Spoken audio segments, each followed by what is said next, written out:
Well, let's see. Let's start this section first of all by reviewing a few very important terms that we're going to be discussing here. Давайте перед тем, как мы начнем этот раздел, повторим некоторые термины, которые важны для этой темы.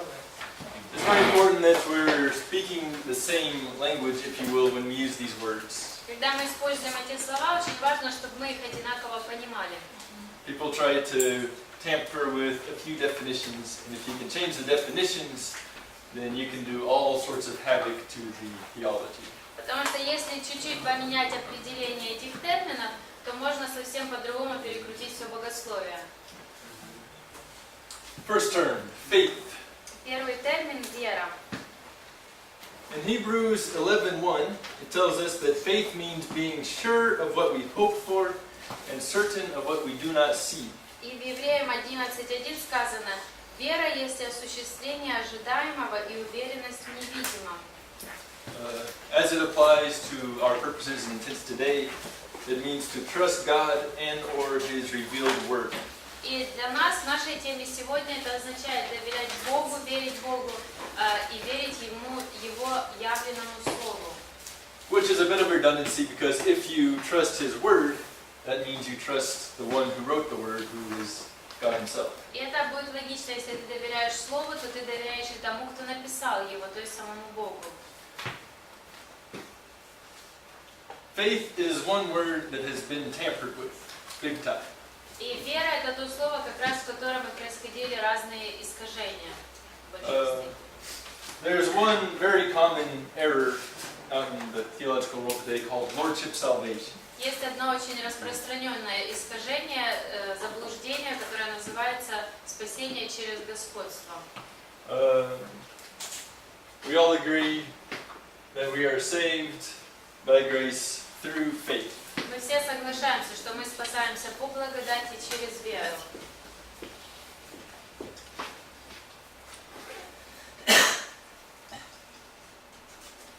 Faith, on our part, results in salvation.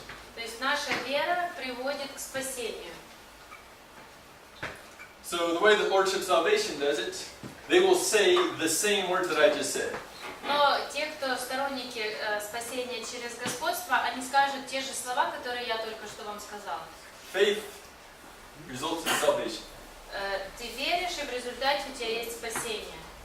But when they say faith, they don't mean this. Но когда они говорят вера, они не имеют в виду вот такое определение. In the eyes of lordship salvation, faith is actually faith plus works. По мнению сторонников спасения через господство, вера на самом деле означает вера плюс дела. Дела.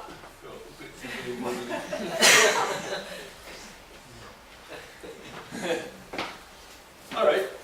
So they say that we are saved through faith. Итак, они говорят, мы спасаемся по вере, через веру. But let's do a little bit of algebra here. Давайте немножко подсчитаем алгебру и займемся. We know that if x equals y plus z, Мы знаем, что если x равен y плюс z, and we know that x equals y plus 1, for example, если у нас x равен y плюс 1, we can replace this term with this term because they mean the same thing. то мы можем заменить одно другим, потому что они означают, они равны. Such that x equals y plus z is the same as y plus 1 equals y plus z, because this is true. То есть если x равен y плюс z, то получается y плюс 1 равен y плюс z. This is the way that algebra works. Вот так у нас в алгебре получается. Honestly, I don't like algebra. That's why I study theology. There's no math required. На самом деле я не люблю алгебру, поэтому я выбрал изучать богословие. Там не нужно. But nonetheless, this works out. Okay. So, we say salvation is through faith. But if we mean... Oh, sorry. Но мы говорим, спасение мы получаем через веру. All right. So let's do our little algebra equation then. If faith equals faith plus works, and this is the same exact thing and saying faith plus works results in salvation. то по такому же принципу, если вера определяется как вера плюс дела, получается вера плюс дела приводит к спасению. Makes sense? Понятно? We're all in agreement on this is theological algebra. То есть мы все понимаем вот эту богословскую алгебру. Very important to understand what faith is. Очень важно понимать, чем же является вера.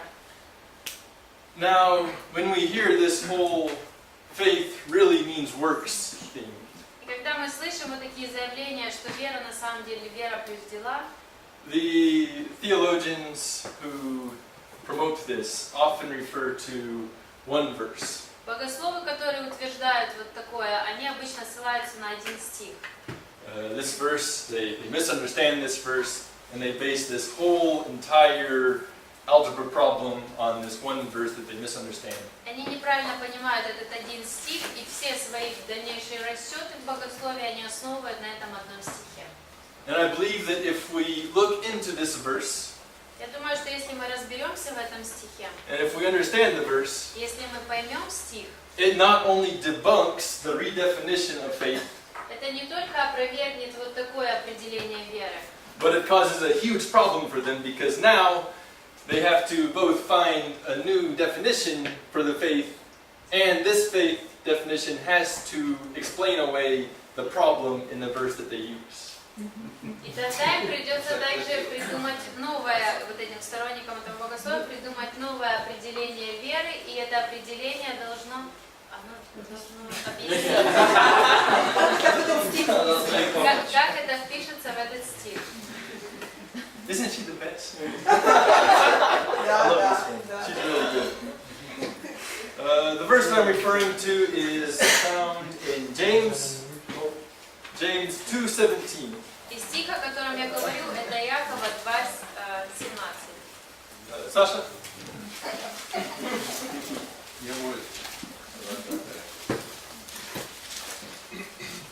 Now, this passage in James has nothing to do with what we're talking about in Romans today. Этот стих не связан с тем, о чем мы говорим в книге Римлянам, обсуждаем. They've got very little in common.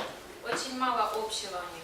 The only reason that it's worth looking at this right now Но единственная причина, почему нам стоит его сейчас посмотреть, is because so many people have goofed it up. потому что так много людей перекрутили его. Так и вера, если не имеет дел, мертва сама по себе. That's it. This is what people say. Faith without works is dead. Therefore, real faith is faith and works. Вот оно, вот что люди говорят. Вера без дел мертва, поэтому вера – это вера плюс дела. Okay. Well, let's finish the passage a little bit then. Ну давайте закончим тогда отрывок. Let's see. 22 and 23, please. 22 и 23. Видишь ли, что вера содействовала делам его, и делами вера достигла совершенства. Исполнилось слово Писания, веровал Авраам Богу, и это вменилось ему в праведность. И он наречен другом Божьим. Should have said 21, 22, and 23. The context is we're talking about Abraham, his faith, and his work of offering Isaac on the altar. Нужно было еще 23 прочитать. Здесь контекст идет, речь идет об Аврааме, о его вере и о том, как он принес в жертву Исаака. Читать? Two things happened. Две вещи происходят. Abraham believed God, and it was accounted to him for righteousness. Авраам поверил Богу, и это вменилось ему в праведность. That is number one. Это первое. Number two, А второе, and he also did this thing with offering Isaac, and as a result, he was called the friend of God. и также он совершил этот поступок, принес жертву Исаака и был назван другом Богу. These are two different things with two different results. Это два разных события, и у каждого из них разный результат. This is why we cannot redefine faith as being faith and works using this passage. Поэтому нельзя использовать этот отрывок для того, чтобы дать новое определение вере и сказать, что вера – это вера плюс дела. Because here we have faith resulting in being declared righteous. Потому что здесь мы видим, что произошла вера, и результат была праведность. And works, resulting in being called the friend of God. И были какие-то дела, и результат, он был наречен другом Божьим. It's all clear? Это понятно? Okay.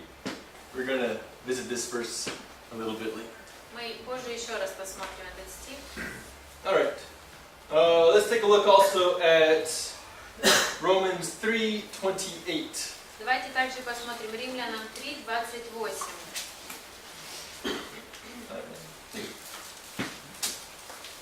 Having looked at the verse that Lordship Salvationists love to use to redefine faith, we have seen that that verse does not redefine faith, that it is a problem for the Lordship Salvationists.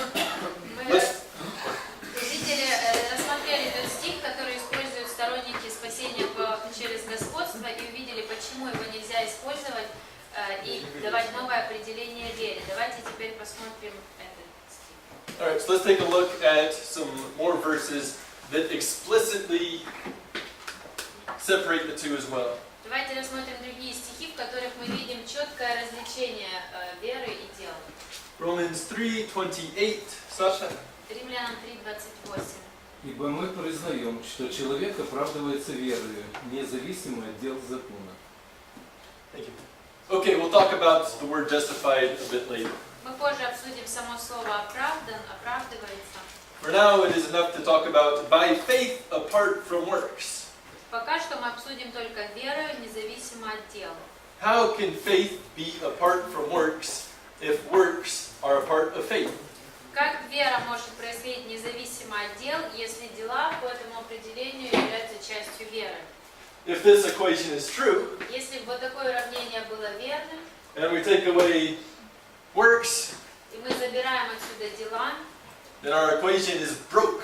то тогда все нарушается. We need a different word. We can't say faith. Мы не можем сказать вера, нужно какое-то другое слово. Of course, we know that faith and works are two different things, so it's absolutely normal, nothing wrong with Paul's grammar here. Но, конечно же, мы знаем, что вера и дела – это два разных понятия, поэтому здесь никакой проблемы в том, как Павел сформулировал, нет. Another verse, which Brett will discuss later, И еще один стих, который позже Брэд будет обсуждать. Romans 4:5. Римлянам 4:5. А не делающему, но верующему в того, кто оправдывает нечестивого, вера его меняется в праведность. Thank you. To the one who does not work, but believes. Не делающему, а верующему.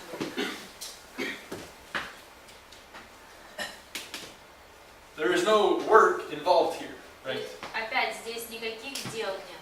Once again, Paul has a grammatical difference between works and faith in his sentences here. Опять-таки Павел грамматически разграничивает в своем предложении дела и веру. I really doubt that it would have even occurred to Paul to try to make the distinction, oh, when I say faith, it means just faith. Мне кажется, что Павлу даже в голову не приходило, что ему нужно, когда он пишет о вере, сказать, нет, мне нужно здесь оговорить, что когда я говорю вера, я имею в виду только вера. Because this is not how we use the word. Потому что он не так использует это слово. Faith in Greek means faith. Вера в греческом означает вера. Don't go for any of this redefining of faith. Поэтому не обращайтесь вот к таким новым определениям веры. If this isn't enough for you, the Greek word is pistis. Если этого недостаточно, неубедительно, греческое слово pistis. We live in a time when we can get online and we can read the word pistis in every occurrence in the New Testament, in the Septuagint, in Homer, in any of the Koine authors, any original Greek author from that time before or after the New Testament. Not once will you find it to mean faith plus works. Итак, мы живем с вами в такой век, когда мы можем легко выйти в интернет и найти это слово, как оно, все его упоминания в Новом Завете, среди авторов периода Койне, до написания Нового Завета или после написания Нового Завета, и увидеть, как оно употреблялось. Okay. Any questions on the faith?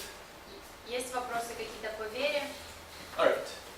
Faith means faith. Так, вера означает вера. Next one, grace. Следующий термин – благодать. The undeserved and unlimited love of God expressing itself in immeasurable blessings upon us. Незаслуженная и безграничная Божья любовь, проявленная в неизмеримых благословениях по отношению к нам. This is the term grace as God shows it upon us. The word grace can also be used in relation to people showing each other grace, but for our intents and purposes, this is grace. Здесь слово благодать описывается в отношении между нами и Богом, то, что Он к нам являет, но также это может быть среди людей, но мы рассматриваем именно этот аспект. Let's look at Romans 11, 5 and 6. Давайте посмотрим Римлянам 11, 5, 6. Sasha?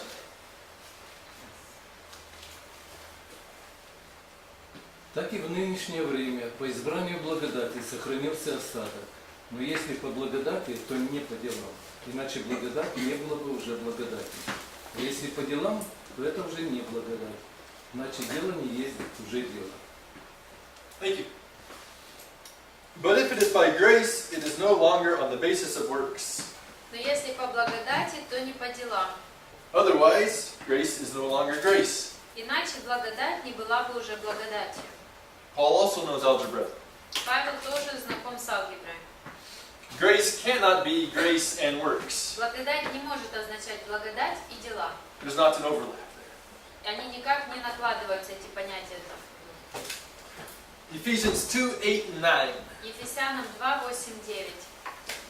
Sasha? Благодатью вы спасены через веру, и сие не от вас Божий дар, дабы никто не хвалился. Very good, very good. Thank you. For by grace we have been saved through faith. It is a gift of God, not of ourselves, lest any man should boast. Благодатью мы спасены, вы спасены через веру, сие не от вас, Божий дар, не от дел, чтобы никто не хвалился. Once again, if it is works, it is no longer grace. Опять-таки, если по делам, то уже это не благодать. We can't have them both going on at the same time. Невозможно, чтобы одновременно оба понятия были в силе. We're all clear on grace. Итак, мы все понимаем теперь благодать. Faith and grace are two big ones that are under attack right now. Вот эти два понятия, вера и благодать, сейчас терпят на себе много атак. It's nice to be able to say, oh yes, I believe we're saved by grace through faith. И приятно, что ты можешь сказать, что да, мы были спасены по благодати через веру. Many people believe in a works-based salvation, Многие люди верят в спасение, которое основывается на делах. but they also say, I am saved by grace through faith. Но также заявляют, что я спасен по благодати через веру.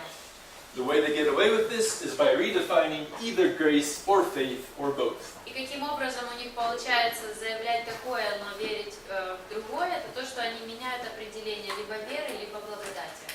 Okay. Next word, Следующее слово redemption. – искупление. Human beings are delivered out of the slave market of sin by being proclaimed via the cross. Люди освобождены из невольничьего рынка греха путем выкупа через крест. This is a financial term. Это слово является финансовым термином. I like the Russian word better. Мне русское слово больше нравится. Искупление. We have the kup root there. Там есть корень куп. It kind of carries the idea of a purchase, right? Оно несет в себе саму идею покупки. We have Romans 3, 24 through 26. Римлянам 3, 24, 26.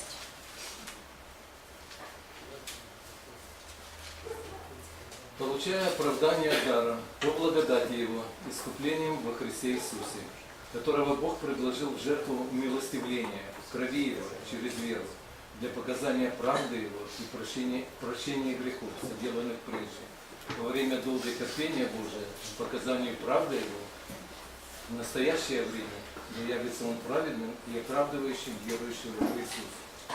All right, thank you. So this is the purchase. Так, это покупка. Justification doesn't make very much sense if we don't understand what redemption is. И не совсем будет понятно оправдание, если мы не понимаем, в чем заключается искупление.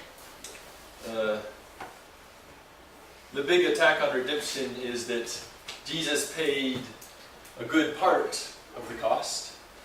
Большой атакой на искупление является заявление, что Иисус совершил большую часть этого выкупа. But we also have to redeem ourselves a little bit. Но также нам чуть-чуть нужно себя искупить. Justification, the next one. Следующий термин – оправдание. Justification is the topic of Romans 3:21 through 5:11. И оправдание – это тема Римлянам 3:21 по 5:11. So we've got to get good with this. Итак, нам нужно хорошо разобраться с вот этим. Justification. The divine declaration that because Jesus Christ has paid the penalty for sin, anyone who believes is credited with God's righteousness apart from his own works. Justification is not a process, but an instantaneous declaration from God. Оправдание – это божественное провозглашение того, что всякому верующему зачисляется Божья праведность независимо от его собственных дел, потому что Иисус Христос понес наказание за грех. Оправдание – это не процесс, а мгновенное провозглашение от Бога. This is a very good definition for justification as we see it here. Это очень хорошее определение этому понятию оправдания, так как мы видим, это слово используется вот здесь. But the word justification is also used in another context Но также это слово используется и в другом контексте, that has nothing to do with what we're talking about today. который не связан с тем, о чем мы сегодня говорим. However, people like to refer back to this one as well, so it's worth looking at really quickly. Но людям нравится ссылаться и на другой аспект, поэтому можем быстренько обсудить его. First of all, let's take a look within our Romans context here. Сначала давайте рассмотрим, как оно используется здесь, в Римлянам. Romans 4, 2 and 3. Римлянам 4, 2 и 3. Если Авраам оправдался делами, он имеет похвалу, но не пред Богом. Ибо что говорит Писание? Поверил Авраам Богу, и это вменилось ему в праведность. Thank you. Abraham was justified by faith. Итак, Авраам был оправдан через веру, верой. Very clear. Очень четко. You can see this from Paul, Мы видим это у Павла.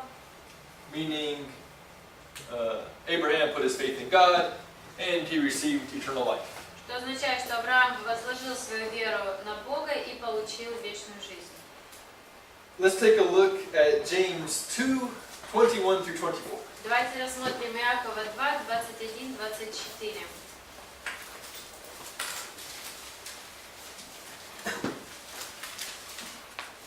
This is the passage that we discussed earlier that Lordship Salvationists, as well as many others, are twisting up, getting confused, and misconstruing the gospel. Это тот отрывок, который мы уже с вами рассмотрели, что сторонники спасения через господство его используют, очень перекручивают, и в результате искажается Евангелие.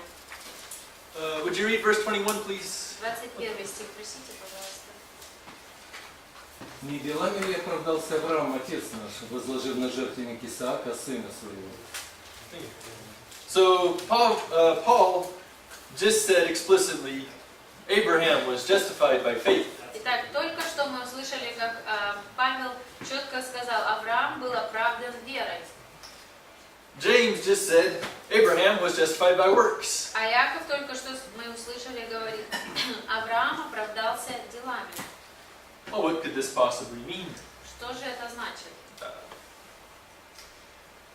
If you think that this means that Paul and James couldn't get their story right, Если вам кажется, что Павел и Иаков не могли согласовать то, как они расскажут свою историю, if you think that there was some confusion on this doctrine and that these two authors had a little bit of a different opinion, если вам кажется, что было какое-то замешательство в этой доктрине, и у авторов было разное мнение по этому вопросу, if you think that the Bible is flawed because of this seemingly contradiction, если вам кажется, что сама Библия недостоверна из-за того, что есть вот такое, на первый взгляд, кажется, противоречие, then you need to become a Christian because you have run out of good ideas as to why you don't want to believe the Bible. Потому что вам нужно стать христианином, потому что у вас уже закончились хорошие идеи, почему нельзя доверять Библии. So either they were confused, Итак, which либо они запутались, is not likely. что, скорее всего, было не так. Both of these men were martyrs. Оба эти человека были мучениками, They both saw Christ himself resurrected. оба видели воскресшего Христа, They both understood his message. они оба понимали его учение. They both had the opportunity to reject him, but they did not. У обоих была возможность отречься от них, но никто не отрекся. Or perhaps they're talking about two different things. Или же, возможно, просто дело в том, что они говорят о двух разных вещах. As we saw earlier in 22 through 24. Мы с вами раньше видели уже 22-24 стихи. Sasha? Видишь ли, что вера содействовала делам его, и делами вера достигла совершенства? Видите ли, что человек оправдывается делами, а не верой только? Okay, so we see here with Abraham, we have two different things happening. Итак, мы видим здесь на примере Авраама происходит два разных события. And James uses two different words to describe these two different things. И Иаков использует два разных слова для описания этих двух разных событий. Abraham believed God, and it was accounted to him for righteousness. Веровал Авраам Богу, и это вменилось ему в праведность. He believed in Christ, it was accounted to him as righteousness. Он поверил во Христа, и это вменилось ему в праведность. And number two, А he второе, worked and was called the friend of God. он сделал что-то и был наречен другом Божьим. Which one was a justification before God? Что из этого было оправданием пред Богом? His faith. Его вера. Through his faith, he was accounted righteousness, that is, he was justified by God. Через веру ему была вменена праведность, то есть он оправдался перед Богом. And second, through his works, he was called the friend of God. И второй, своими делами, из-за них он был наречен другом Богу. Who called him the friend of God? Кто назвал его Божьим другом? Everybody that knows about Abraham. Все, кто знает Авраама. Right? Wasn't he the friend of God? Разве он не был другом Богу? He and God, they were close. Он с Богом был близок. Still are. He's with God now. И по сей день остается близок. So the second justification was a justification before our eyes. Итак, второе его оправдание, это было оправдание перед нашими глазами. We see Abraham, we read about him, and we say, oh wow, this guy was just. Мы читаем об Аврааме, видим, что да, этот человек был праведным, оправданным. So through his faith, he was justified in God's court. Итак, через веру он оправдался в Божьем суде. Through his works, we know that this guy was just. А глядя на его дела, мы знаем, что он был оправданным, праведным. So, one of the big attacks on the definition of justification Итак, основная атака на вот это понятие оправдания is that justification before our eyes is the same as justification before God's eyes. это то, что оправдание, которое перед нашими глазами происходит, это одно и то же, что и оправдание перед Божьими глазами. We call this fruit inspection. Мы это называем инспекция плодов. We look around and we say, oh, look at this guy, he's doing good works, he's saved. Мы смотрим и говорим, посмотрите на него, у него хорошие дела, он спасен. So his works that are in my eye, I become the judge and I decide if he's righteous. Итак, его дела в моих глазах, я становлюсь судьей и говорю, что спасен он или не спасен. Or vice versa, oh, look at him, he does bad things, he is not justified. Или наоборот, посмотрите на него, он делает плохое, значит он не оправдан. So this is one of the big perversions in justification as a word. Итак, вот это одно из самых больших искажений этого понятия оправдания. Okay, so James talks about the works, the importance of that. It's a very important part of our lives. But Paul, for our purposes here, he is talking about justification before God. Итак, Иаков говорит об оправдании, о делах, о том, что это тоже важно в нашей жизни, очень важно. Но Павел здесь говорит об оправдании пред Богом. Let's take a look at another one of Paul's books. Давайте еще одну книгу Павла откроем. Galatians 2:16. Галатам 2:16. Однако же, узнавший, что человек оправдывается не делами закона, а только верой в Иисуса Христа, и мы уверовали во Христа Иисуса, чтобы оправдаться верой во Христа, а не делами закона. Ибо делами закона не оправдается никакая плоть. Okay, so we are not justified by works. Итак, мы не оправдываемся делами. That is, we are not declared righteous before God by our own works. Другими словами, перед Богом мы не провозглашены праведными из-за своих дел. Everybody is clear on what Paul is talking about when he says the word justified. Всем понятно, о чем говорит Павел, когда он использует слово оправданные или оправдались.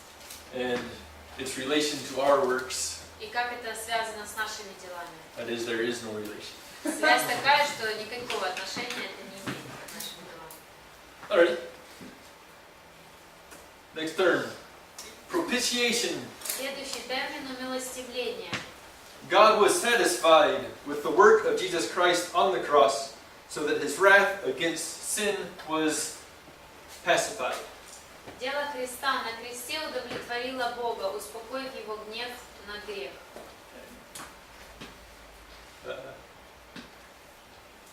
Very good.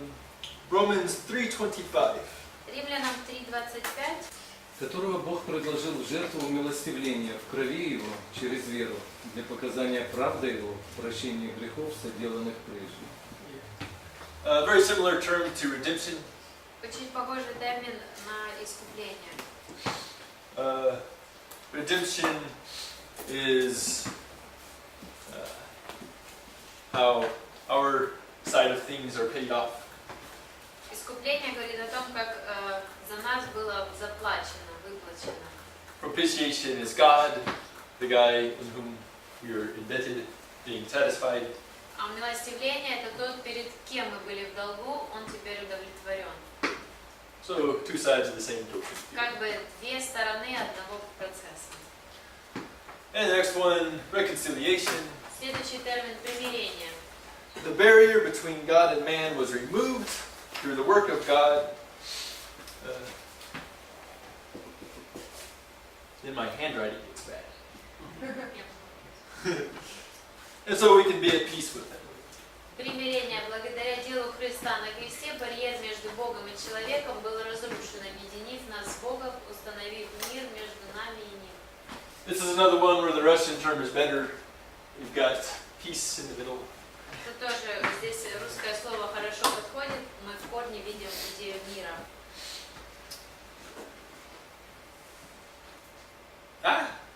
This slide is different from the other slide. So we had the barrier of sin. The result, the solution to that was redemption. Итак, мы видим, барьером был грех, решением стало искупление. We had the barrier of man's righteousness, unrighteousness, standing between man and God. Между Богом и человеком в качестве барьера стояла неправедность человека. And the solution to this problem is justification. И решением этой проблемы стало оправдание. So, why is it important to get these terms right? Почему важно для нас разъяснить для себя эти термины? The first one is assurance. Первый термин — убежденность, уверенность. Assurance is our own confidence in our salvation. Убежденность, уверенность — это наша собственная уверенность в своем спасении. I have eternal life. I know this. У меня есть вечная жизнь, я это знаю. I have assurance. У меня есть уверенность. But I don't know what will be in the future. Но не знаю, что будет в будущем. Maybe tomorrow I will become a Lordship salvationist. Может быть, завтра я присоединюсь к сторонникам спасения через господство. I really doubt that. Ну, я сомневаюсь в этом. But it might happen. You never know. Но вдруг такое произойдет, никогда не знаешь. So I have eternal life. Итак, у меня есть вечная жизнь. If all of a sudden I start thinking incorrectly, Если вдруг я начну мыслить неправильно, if I start thinking, oh, I am saved because I have works and faith, если я начну думать, ну, я спасен, потому что у меня есть и вера, и дела. and then next Tuesday I have bad works, А во следующий вторник я какие-то плохие дела совершил. do you think I'm going to have assurance in my salvation? Как вы думаете, будет ли у меня еще эта убежденность в моем спасении? Probably not. Скорее всего, нет. Right? Why? Почему? Because I'm no longer trusting my Savior Потому for что salvation. уже не уповаю на моего Спасителя в вопросе спасения. I am trusting myself, Я уповаю на себя, and I am not a trustworthy guy. а я недостоин такого доверия. I am rotten. Я испорчен.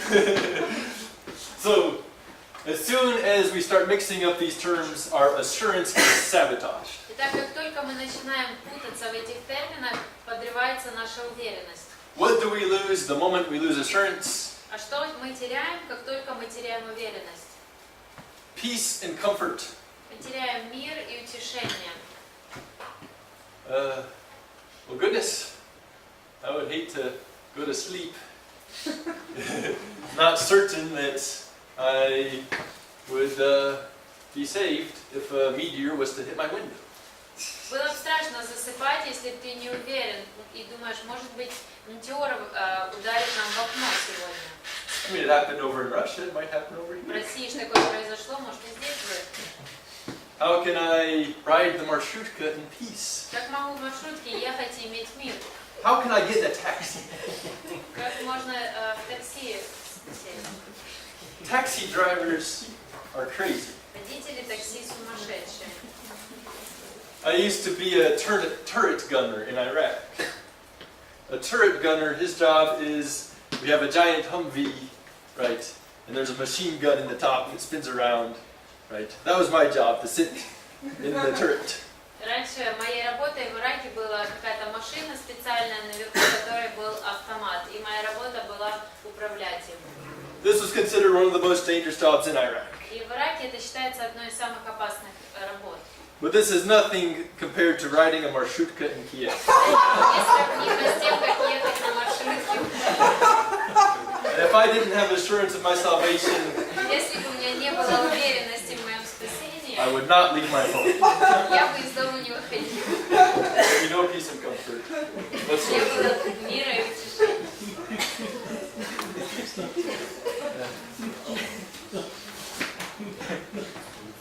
Encouragement for you and others. И ободрение для вас и для других людей. This is just another one of the domino effects. I've lost my assurance, my peace, my comfort. I'm worried about a marshrutka hitting me. How am I going to be encouraged if I can't even see a marshrutka? Итак, это как еще один домино часть, да, все падает по этому принципу. Если у меня нет уверенности в спасении, нет мира, нет утешения, и, соответственно, нет и ободрения ни для меня, ни для других. Confidence. Уверенность. I teach English in Kiev to support my missionary habit. Я немножко преподаю, чтобы поддерживать свою миссионерскую привычку. And I always hear the same thing. Я часто слышу одно и то же. The scariest thing, it seems, in this culture is death. Самым страшным в этой культуре, кажется, для людей смерть. Oh, you mentioned death, and it just gets ugly in the classroom. Если упоминаешь смерть, и в классе настает такая страшная тишина. Sometimes I bring it up just because I get bored. Sometimes I bring it up just because I get bored. Иногда мне просто скучно, и я начинаю затрагивать эту тему. And I notice a real lack of confidence Я in a вижу, lot of people. что среди многих людей действительно нет уверенности. And it is because they have no assurance, no peace, Потому что у них No нет comfort. убежденности, нет мира, нет утешения, нет No уверенности, encouragement. никакого ободрения. The next 40 years is all that they have. И следующие 40 лет это все, что у них есть. They are terrified, Люди в What comes ужасе next? от того, что же будет после этого. and it is so hard to make a confident decision in this lifestyle. И очень трудно принять уверенно какое-то решение, если у тебя вот такая жизнь. God loves you. Бог любит тебя, Don't forget. не забывайте. Okay, so that's kind of the terminology we're working with. It's very important that we get all that down. It's going to really be handy for the rest of this whole entire chapter 3. Итак, это терминология, с которой мы будем здесь работать. Очень важно в ней разобраться, когда мы перейдем к работе. It is 5:26. Before we jump into the material here, let's take a short break. Итак, давайте небольшой перерыв сделаем перед тем, как мы начнем по этому материалу.